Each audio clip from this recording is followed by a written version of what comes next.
सही है। Business responses to spending pattern and increase competition, मतलब जो कस्टमर की जो इनकम चेंज होती है तो उसकी स्पेंडिंग भी चेंज होती है। देखो अभी मेरी इनकम 10,000 है, जब मेरी इनकम 20,000 होगी तो मेरा स्पेंडिंग पैटर्न भी चेंज होगा।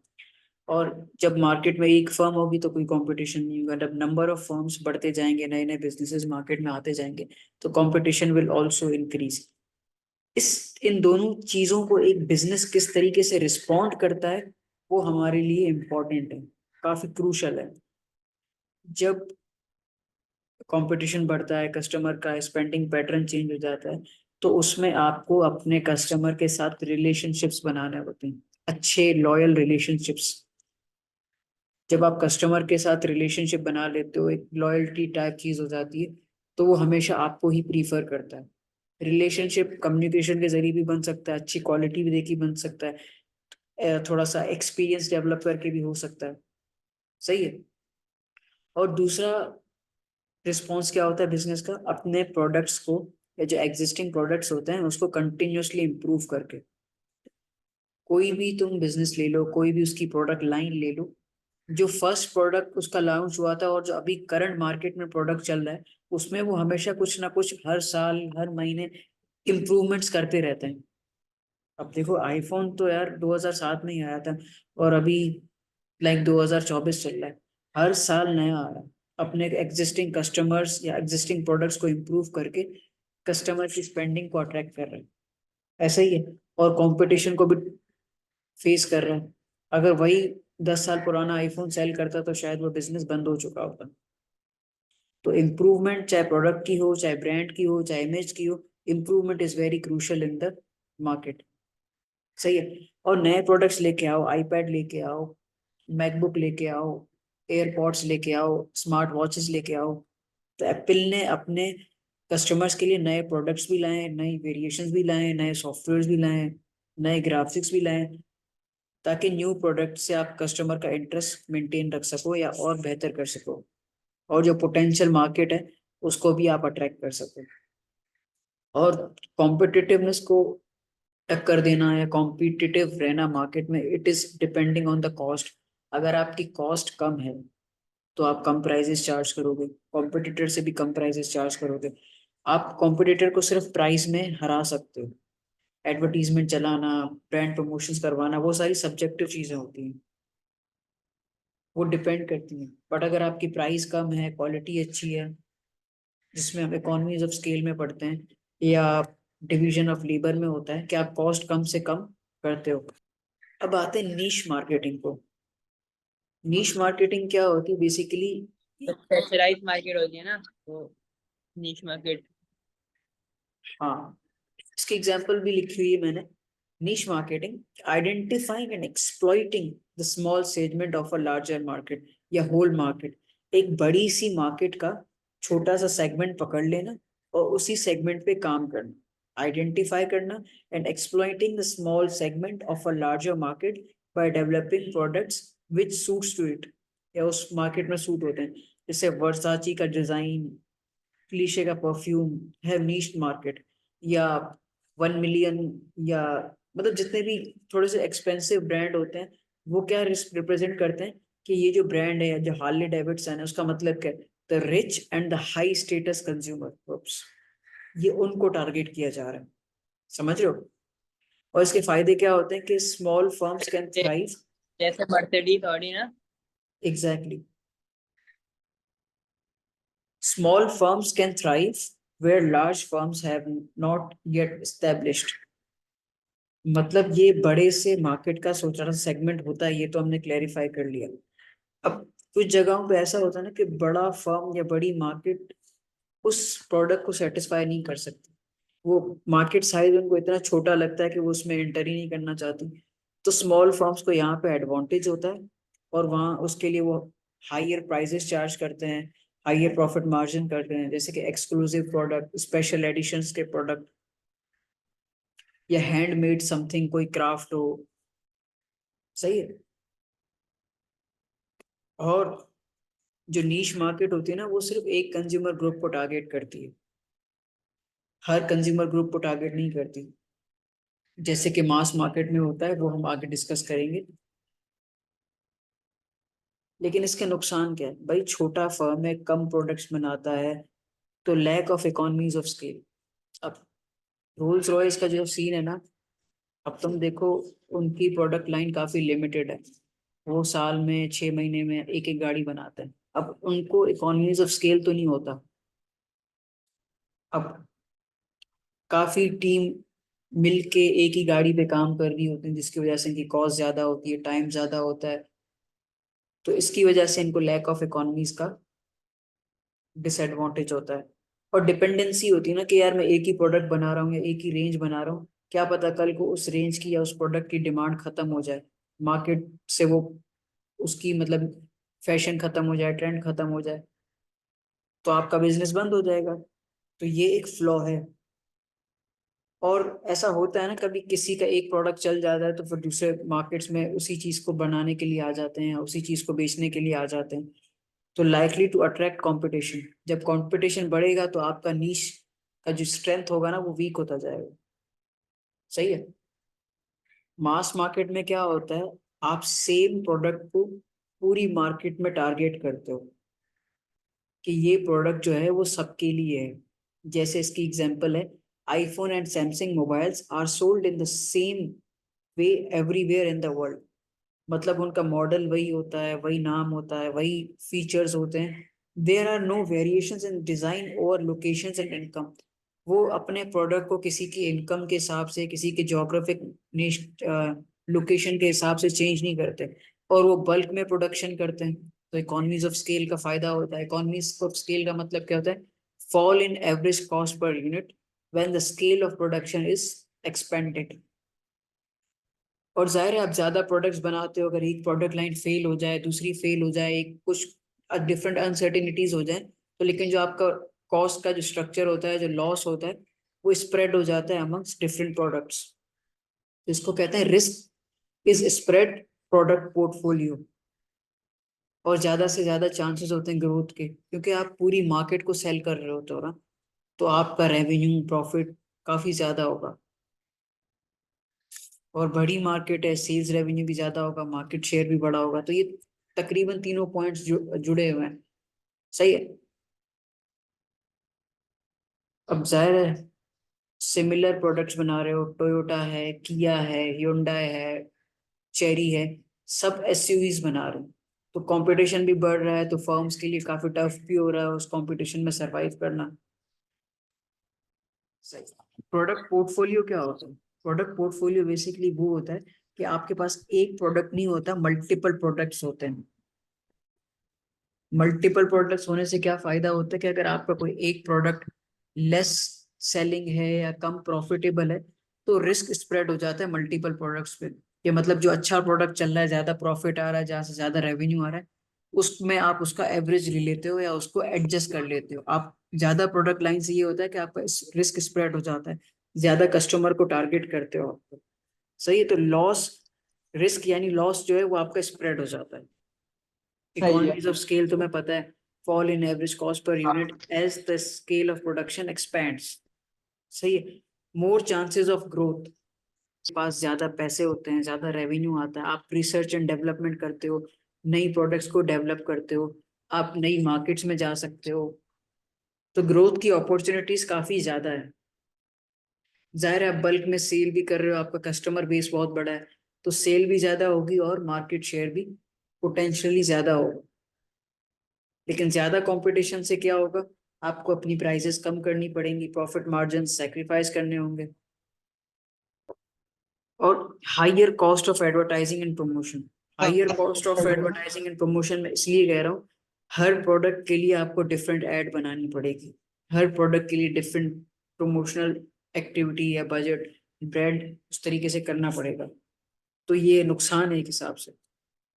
लॉस्ट सेल में क्यों कह रहा हूँ, कि अब देखो, होंडा सिविक भी एक सेडान कार है, सही है, और कोरोला अल्टिस भी एक सेडान कार है। अब दोनों काफी सिमिलर हैं, मतलब ब्रांड नेम अलग है, थोड़ा डिजाइन अलग है, इंजन वगैरह तकरीबन वो एक कस्टमर को सेटिस्फेक्शन है ना, तकरीबन सिमिलर दे दिया। अब ऐसा हो जाए सिविक के वो 50 लाख मांगे और करोला अल्टिस के वो 1 करोड़ में मांग ले, तो जाहिर सी बात है, जो चीज सस्ती होगी, वैल्यू टू मनी होगी, कस्टमर उसके पास ट्रांसफर हो जाएंगे। वो बोलेंगे कि भाई कितनी भी अच्छी गाड़ी हो, 60 लाख से ऊपर की नहीं है, 1 करोड़ में फजूल में चार्ज कर रहा है, बेहतर यही है कि 50 लाख वाली ले लो और अपनी जिंदगी को एंजॉय करो। तो कंपटीशन में इस तरह की चीजों की वजह से किसी न किसी की सेल्स चली जाती है, तो आपको कॉम्पिटिटिव प्राइसिंग भी चार्ज करनी होती है। मार्केट सेगमेंटाइजेशन क्या होती है? मार्केट होती है एक पूरी मार्केट, मतलब जैसे पाकिस्तान की मार्केट है, इंडिया की मार्केट है, उसको सेगमेंटाइज किया जाएगा, यानी उसको ब्रेक कर दिया जाएगा इनटू स्मॉल सेगमेंट्स और group of customers. Market segment is an identifiable subgroup of a whole market, यानी बड़ी सी मार्केट का एक छोटा टुकड़ा, in which consumer have similar characteristics and preferences। मतलब उनकी रिक्वायरमेंट्स, उनकी प्रेफरेंसेस सब सेम होती है। सिमिलर कैरेक्टरिस्टिक्स में क्या होता है कि टीनेजर्स आ जाते हैं, mostly teenagers like funky clothes, या मोस्टली यंगस्टर या old age people like sedan cars. मतलब इस तरह का एक सिमिलर कैरेक्टरिस्टिक्स एंड प्रेफरेंसेस होता है। इसकी एग्जांपल्स हम आगे देखते हैं। और सेगमेंटाइजेशन क्या है? वो एक प्रोसेस है जिससे आप अपनी मार्केट को डिवाइड करते हो into groups and segments based on different characteristics. Example, Coca Cola identified health conscious market segment and targeted diet Coke towards them. मतलब कोको कोला ने आइडेंटिफाई किया कि कुछ लोग ऐसे हैं जो हमारी प्रोडक्ट कंज्यूम करना चाहते हैं लेकिन कर नहीं पाते। क्यों नहीं कर पाते? हमारा प्रोडक्ट काफी स्वीट है, तो लोगों को, डायबिटिक पीपल्स को या डायबिटिक पेशेंट्स को काफी इशू होता है हमारा प्रोडक्ट कंज्यूम करने में। तो उन्होंने बोला चलो यार हम एक सेगमेंट बनाते हैं हेल्थ कॉन्शियस पीपल के लिए, डाइट कोक को लॉन्च करते हैं ताकि वो भी हमारे से हमारी सेल्स करवा सकें और हमारा प्रोडक्ट कंज्यूम कर सकें। इसका फायदा क्या है? Makes marketing cost effective. Cost effective कैसे होता है कि ब्रांड तो एक ही है ना, और मल्टीपल चैनल से मल्टीपल सेगमेंट्स को टारगेट करता है। तो मार्केटिंग इकोनॉमीज हमने पढ़ा था, मार्केटिंग इकोनॉमीज ऑफ स्केल में, जब आपके नंबर ऑफ यूनिट ज्यादा होते हैं, जब आपका मार्केट साइज बड़ा होता है, तो आप इकोनॉमीज ऑफ क्या बोलते हैं, मार्केटिंग इकोनॉमी से बेनिफिट उठा सकते हो। जब आपके सेगमेंट ज्यादा होता है तो आपकी सेल्स भी बढ़ जाती है, क्योंकि हर सेगमेंट से कुछ ना कुछ सेल्स तो आएगी। और आप एक नीड क्रिएट कर रहे हो कस्टमर को, एक सेगमेंट डिफरेंशिएट करके आप कस्टमर के लिए नीड क्रिएट कर रहे हो। जब उसको नीड फील होगी तो वो ज्यादा सेल करेगा आपकी, ज्यादा सेल ज्यादा प्रॉफिटेबिलिटी। और सेगमेंटाइजेशन में ये भी होता है कि आपने कोई अनटैप्ड गैप मार्केट में आइडेंटिफाई कर लिया, उसकी वजह से आपकी सेल भी बढ़ जाएगी और मार्केट शेयर भी बढ़ जाएगा। जितने ज्यादा सेगमेंट्स होंगे ना, उतना ही आपका मार्केट शेयर ज्यादा होगा। जैसे यूनिलीवर है, प्रॉक्टर एंड गैम्बल है, तो उनके प्रोडक्ट पोर्टफोलियो काफी ज्यादा है, छोटे छोटे छोटे ब्रांड्स काफी ज्यादा है, तो जिसकी वजह से उनको मार्केटिंग इकोनॉमीज होती है, सेल्स ज्यादा होती है, प्रॉफिटेबिलिटी होती है, कोई अनटैप्ड गैप। ये सारे फैक्टर्स हैं, सारे ऐसे वेज है जिनसे मार्केट को सेगमेंट किया जा सकता है।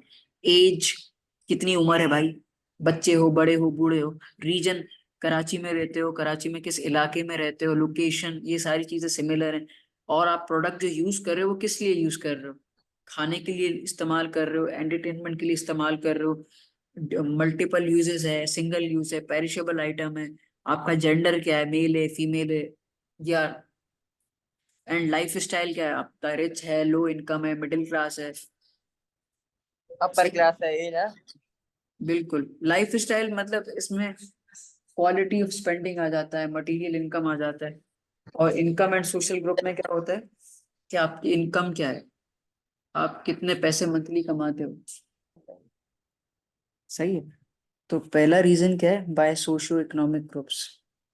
आपकी इनकम के हिसाब से आप कितने पैसे कमाते हैं, उसके हिसाब से आपको टारगेट किया जाता है। यूजुअली जो मैनेजर्स होते हैं उनको ज्यादा पे मिलती है, और जो ऑफिस वर्कर्स होती है उनको उसके कम मिलती है। और हर एम्प्लॉय की वेज रेट या पे स्केल डिफरेंट होता है, तो प्रोडक्ट भी उनके हिसाब से बनाना चाहिए हाँ जो उनके सेगमेंट को, उनको टारगेट करे। अब जैसे एक फेरारी होती है, वो तो हाँ, हाई वो एंड, रिस्क रिच पीपल को टारगेट करती है। अब जैसे कोरोला है या जो छोटी छोटी गाड़ियां हैं वो मिडिल क्लास को टारगेट करती हैं। अब जैसे ऑल्टो है या प्रिंस पर्ल है तो ये बिल्कुल लो इनकम ग्रुप को टारगेट करती है। ऐसे ही है।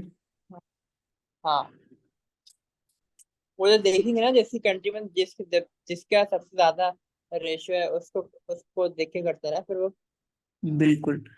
अब बाय एज क्या होता है, जैसे कि शावर जेल या सोप हर बंदा यूज करता है, सही है। अब जो न्यूबॉर्न बेबीज होते हैं उनके लिए अलग सोप्स होते हैं, जो टीनेजर्स होते हैं उनके लिए अलग होते हैं, या जो ओल्ड एज होते हैं उनके लिए स्किन केयर प्रोडक्ट्स अलग होती हैं। मतलब एक ही प्रोडक्ट है लेकिन उसको डिफरेंट उस पे टारगेट किया जा रहा है, सेगमेंटाइज किया जा रहा है। ठीक है। एक एरिया में या एक कंट्री में या एक रीजन में दो टाइप की प्लेसेस होती हैं जहाँ पे मतलब कुछ ड्राई पार्ट्स होते हैं, कुछ वेट पार्ट्स होते हैं। जहाँ पे बारिश अक्सर होती रहती है तो वहाँ पे हम रेनी डेज में वाटरप्रूफ क्लोथ्स पहनते हैं। वह जब जहाँ पे ड्राई पार्ट है, जहाँ पे गर्मी होती है, तो वहाँ पे हम किस तरीके के कपड़े पहनते हैं, ओपन लाइट, ताकि हम फ्रेश रह सकें, गर्मी ना हो।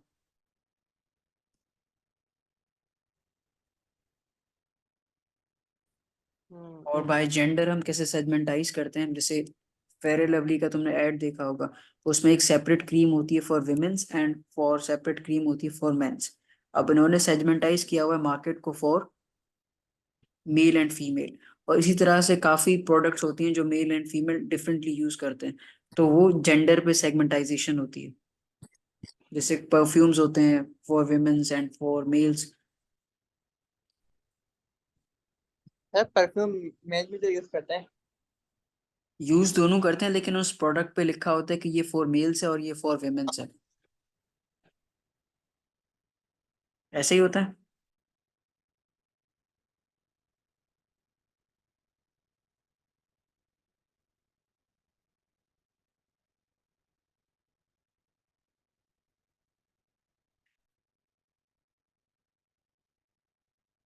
अब by the use of the product, अब जैसे कुछ कार्स होती हैं, कुछ बंदा घर के कामों के लिए कोई कार इस्तेमाल करता है, और कुछ कार्स या कुछ गाड़ियां ऐसी होती जो ऑफिस पर्पसेस के लिए यूज करता है, या कुछ गाड़ियां ऐसी होती हैं जो एडवेंचर के लिए यूज की जाती हैं, या कुछ कार्स ऐसी होती है जो मतलब डिफरेंट कस्टमर्स के डिफरेंट रिक्वायरमेंट के हिसाब से उस प्रोडक्ट को टारगेट किया जाता है। सही है। रेसिंग कार्स अलग होती हैं, फॉर्मूला वन की कार्स अलग होती हैं, मल्टी यूटिलिटी व्हीकल्स अलग होती हैं। सही है। हाँ। और बाय लाइफ स्टाइल मतलब क्या कि कोई बंदा अगर मैरिड है तो उसका लाइफ स्टाइल अलग होगा, कोई सिंगल है तो उसकी लाइफ स्टाइल अलग होगी। Although income can be same और डिफरेंट, बट जो उसका कंजम्पशन और लिविंग स्टैंडर्ड होगा वो काफी डिफरेंट होगा। नीचे एग्जांपल भी देखते हैं।